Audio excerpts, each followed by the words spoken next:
pasabog sa Baguio. Nilamon ng apoy ang sikat na cafe by the ruins. Paano na yan? Ipagdiriwang pa naman ng cafe ang ika-30th anniversary sa susunod na taon. Ang mga aksyong balita. Umpisa na.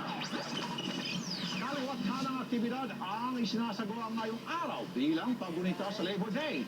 May mga kilos protesta sa Metro Manila habang si Pangulong Duterte panguna ng pagdiriwang sa Davao at may surpresang regalo para sa mga manggagawa. Nagkasama ng job fairs ang mga lokal na pamahalaan gaya ng Maynila at Quezon City. Mamaya alamin natin kung anong mga trabaho ang pwede niyong applyan. Success! Naging matagumpay ang ika-30 ASEAN Summit na ginanap dito sa Pilipinas. Nabanggit din ang tensyon sa riyon dahil sa banta ng North Korea. Pero ang arbitration ruling na pabor sa Pilipinas sa issue ng agawan ng teritoryo hindi sinama sa statement ni Pangulong Duterte bilang chairman ng ASEAN. Sa gitna ng ASEAN Summit, nagkaroon ng pagsabog sa Quiapo at may ulat na inako ito ng ISIS. Pero ang mga pulis, isinantabi ang anggulong terorismo ang nangyari.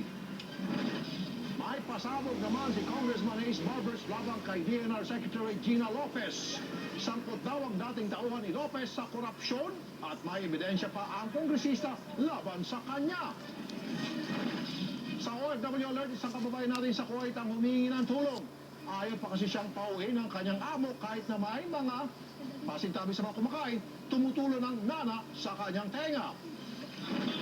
At mga netizens itinimbre sa atin ang pananapak ng isang lalaki sa isang tricycle driver.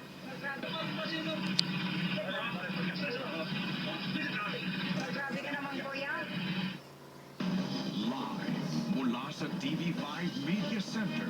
Makisalo sa isang oras na balitaan kasama si Raffy Tulfo. Ito ang aksyon sa tanghali.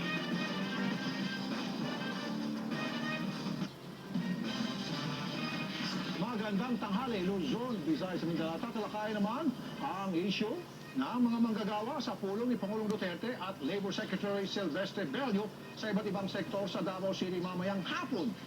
Dito na kaya anunsyo ng Pangulo ang sinasabing